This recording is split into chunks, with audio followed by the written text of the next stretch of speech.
जाने तमन्ना तुझनो मेरा अनुशिका किस्त नंबर 22। सतान शाह ने अरीज़ी शाह के दरवाजे पर दस्तक दी तो सामने से शान से भाभी बाहर निकली हैं। भाभी क्या मैं अंदर आ जाऊं? सतान शाह ने आहिस्ता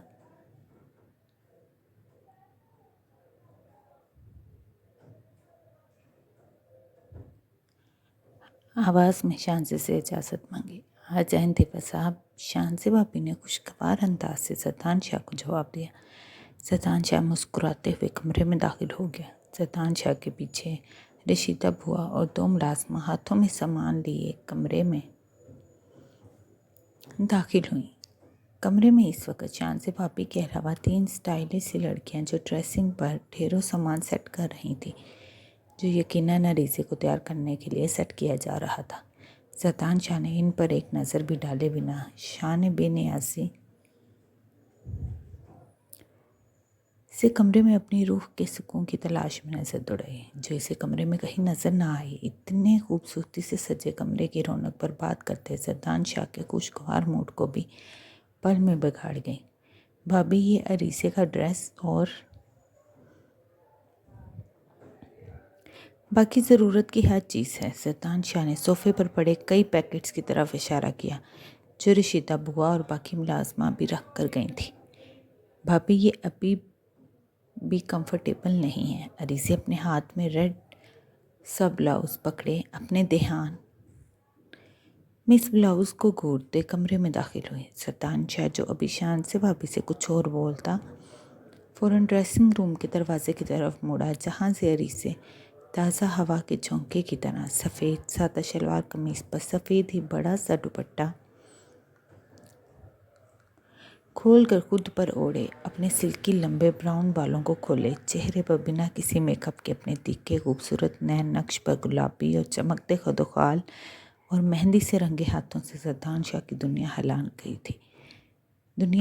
थी। उफ, ये लड़की अगर इस सादगी में मेरे दिल की धड़कनों का ये हाल कर रही, तो जब ये ब्राइडल ड्रेस में तमाम हथियारों से लैस होगी तो क्या बनेगा तुम्हारा सतान शाह? अरीसे, जो अपने ध्यान से कमरे में आई थी, सामने सतान शाह को देखते फ़ौरन चुप होती, ब्लाउज़ को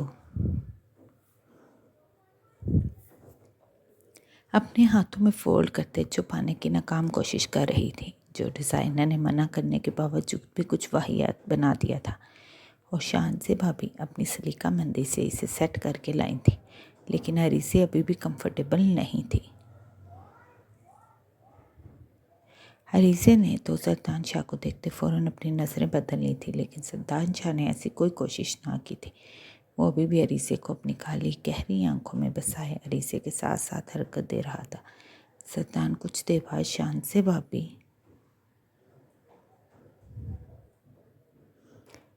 जवेरिया के कमरे में आते ही इसके और ब्यूटिशियन की तरफ बढ़ी थी। इसके पास वापस आती इसे पुकार कर अपनी तरफ मतवज्जा करने लगी, जो अरीजे को इतनी गहरी आंखों से देखते इतनी दूर से भी इसके गाल तपाते इन पर सुर्खी लाने की वजह बन गया था, क्योंकि कमरे में मौजूद सब औरतें इसकी ये महयूद बड़े ध्यान से मुलाजा फरमा रही थी।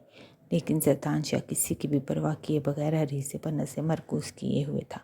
जब शान से भाभी ने इसके इस काम में खलल डाले इसे बुलाया। जी भाभी, अगर कुछ और चाहिए हो तो मुझे मैसेज कर दीजिएगा। और हाँ भाभी, पहले से तैयार की गई कोई भी चीज़ इस्तेमाल नहीं करेगी अरीसे। सतान शाह का वाज़ा इशारा असफर अहमद की चीज़ों को इस्तेमाल करने से था। ओके, डोंट वरी देवर जी, अब आप जाएं, क्योंकि हमारी ब्राइडल को तैयार भी होना। और प्लीज़ भाभी, इतना कुछ इस्तेमाल करके मेरी अरीसे की खूबसूरत स्किन पर जुल्म ना कीजिएगा। सतान शाह ने शान से भाभी के पास होते आहिस्ता आवाज़ से कहा, लेकिन फिर भी इसकी आवाज़ इतनी ज़रूर थी कि ड्रेसिंग के पास खड़ी लड़कियां और ड्रेसिंग चेयर पर बैठी अरीसे से सुन गई। लड़कियों ने मुस्कुराते हुए इस खूबसूरत कपल को देखा। वहीं अरीसे गुस्से से अपने दांत पीस गई, जिससे सतान शाह की सबके सामने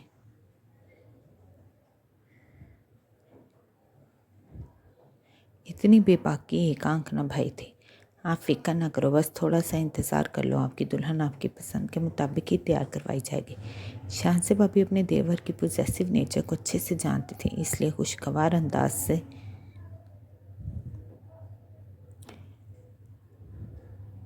बोलते चीज़ों के पैकेट्स की तरफ बढ़ी, जबकि ज़ैदान अरीज़े पर एक भरपूर गहरी नज़र डालते कमरे से बाहर निकल गया।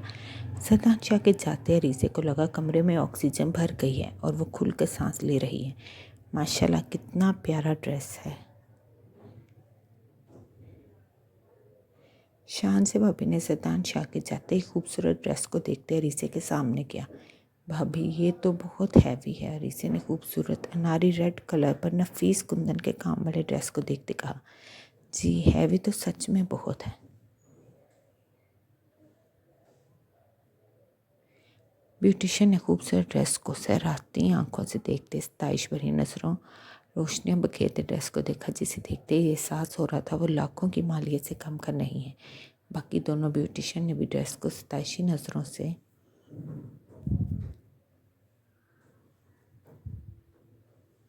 देखते ड्रेस को सराहा, लेकिन इस कमरे में अरीज़े वाहिद थी जिसने ड्रेस की तरफ कोई ख़ास तवज्जो ना दी। चुपचाप ड्रेसिंग की चेयर पर बैठी अपने मेहंदी लगे हाथों को घूर रही थी। आपका और सर का कपल बहुत प्यारा है। पता है आपको, कल से पूरे सोशल मीडिया पर एक ही बात चल रही कि आखिर ज़ैदान शाह की दुल्हन कैसी है, और आपको देखकर मैं ये कह सकती कि आप दोनों की जोड़ी की एक तस्वीर सोशल मीडिया पर आग लगा देगी। ब्यूटिशियन ने अरीज़े के चेहरे पर अपनी मुकम्मल महारती कारकर्दगी दिखाते नरम लहजे से कहा, जिस पर अरीज़े मुस्कुरा भी न सके। अरे, तुम्हें लगता मेरा देवर अपनी इतनी प्यारी और मासूम बीवी की एक भी तस्वीर सोशल मीडिया पर आने देगा? शाहज़ाद भाभी ने ब्यूटिशियन की बात पर मुस्कुराते हुए कहा। अच्छा, क्या सर मैम को सोशल मीडिया से दूर रखेंगे? बिल्कुल, क्योंकि ना तो ज़ैदान और ना ही हमारी फैमिली इसके हक़ में है। शाहज़ाद भाभी ने शान से बात करते बात ख़त्म की। प्लीज़ बहुत ज़्यादा मेकअप ना कीजिएगा। अरीज़े ने ब्यूटिशियन के दोबारा ज़ैदान नामा शुरू करते थे एक चिढ़ कर कहा। जी, मैं ड्रेस के हिसाब से ही मेकअप करूँगी। आपकी लुक बहुत ही ज़बरदस्त आएगी कि आपके हस्बैंड आपको देखते ही रह जाएंगे। ब्यूटिशियन दोबारा से ज़ैदान नामा शो कर चुकी थी, जिस पर अरीज़े ने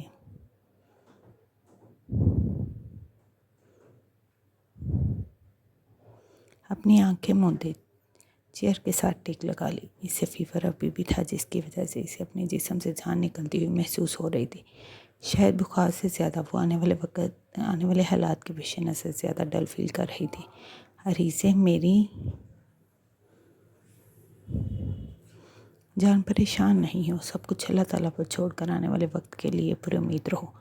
बेशक अल्लाह ताला हमारे लिए वही करते जो हमारे लिए बेहतर होता। शाहज़ाद भाभी ने अरीज़े को फ्रेश जूस का ग्लास पकड़ाते आहिस्ता आवाज़ में कहते अरीज़े के माथे पर बोसा देते इसे समझाने की कोशिश की। जी भाभी, कोशिश तो कर रही हूँ, लेकिन बहुत मुश्किल है। अरीज़े शाह ने शाहज़ाद के हाथ को पकड़े नम लहजे से कहा। मैम, अगर मैम ने जूस पी लिया तो रेडी करना स्टार्ट करें ताकि लेट ना हो फंक्शन के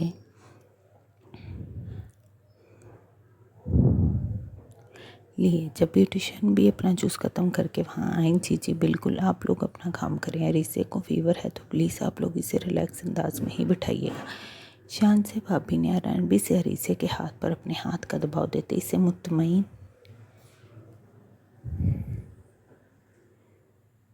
करने की कोशिश की। अरीज़े, तो वहाँ आती होगी, मैं ज़रा बच्चों को देख लूँ, अगर कुछ भी चाहिए हो तो मैसेज भिजवा देना। हदीबिया और अबरीशा भी आती ही होंगी। शाहज़ाद भाभी अरीज़े से कहती फ़ौरन कमरे से निकल गई, जबकि ब्यूटिशियन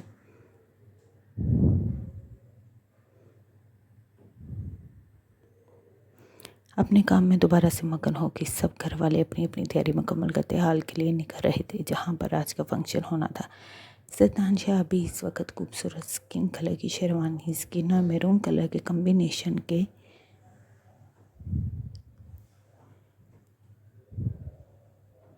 कुल्ले और दुपट्टे में किसी रियासत का शहजादा लग रहा था। गौरी रंगत, इस पर ब्लैक खनी परफेक्ट सेट भी है बेयर्ड, जिस पर ज़ैदान शाह चमकते सब पा लेने वाले चेहरे से बार बार हाथ फेरते, अपनी खुशी से चमकती आंखों और अपनी मगरूर तीखी नाक,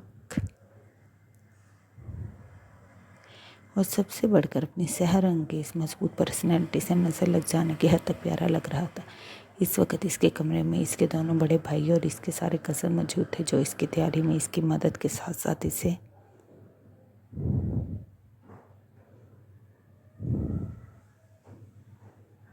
खूब तंग करने की कोशिश कर रहे थे। लेकिन शतांशा को तंग करना इतना आसान नहीं था। वो इनकी बेबाक बातों का अपनी बेबाकी से जवाब देते इनके चेहरे कुछ मिनट बाद ही सुर्ख कर रहा था। वो सब ऐसे ही खुशगवार मूड में बातों में लगे थे जब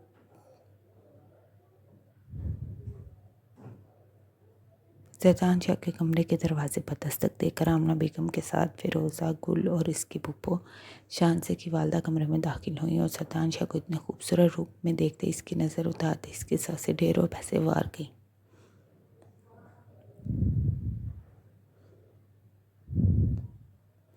वो सब रीसे के कमरे से आई थी, जहाँ इसकी तैयारी मुकम्मल तो नहीं हुई थी, लेकिन वो आधी अधूरी तैयारी में भी अपने मासूम और शौकवार हुस्न की चांदनी बिखेरे इंतहा की खूबसूरत लग रही थी। और बेशक सरदान और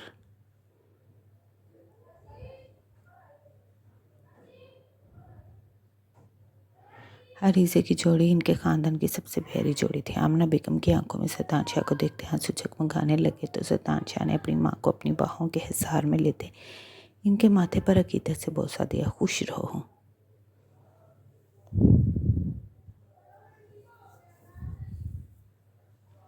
हमेशा तुम दोनों की जोड़ी हमेशा सलामत रहे और मुझे तुम दोनों की बहुत सी खुशियाँ देखना नसीब हो। आमना बेगम, जो इस वक्त स्किन कलर के खूबसूरत ड्रेस में सर पर सलीके से दुपट्टा लिए, लाइट मेकअप में, लाइट से डायमंड ज्वेलरी में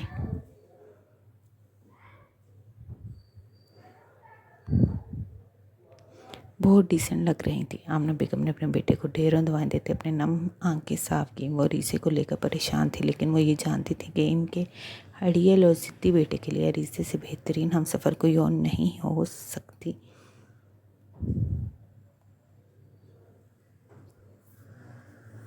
पर वो ये सोच कर परेशान थी कि क्या शतांशा भी रीसे के लिए इतना अच्छा हम सफ़र साबित हो सकता है, या सबकी उम्मीदों को पहले की तरह तोड़ते वो अपनी ज़िद पर कायम रहता। ये तो आने वाले वक्त ने बताना था, लेकिन आमना बेगम के हाथ में था कि वो अपने दोनों बच्चों के लिए दुआ करती, जो वो दिन रात कर रही थी। अब वो दुआएं कबूल होनी थी या अल्लाह ताला ने अभी इनके लिए और आजमाइश भी लगी थी। ये इन्हें आने वाले वक्त में जल्दी पता लगने वाला था।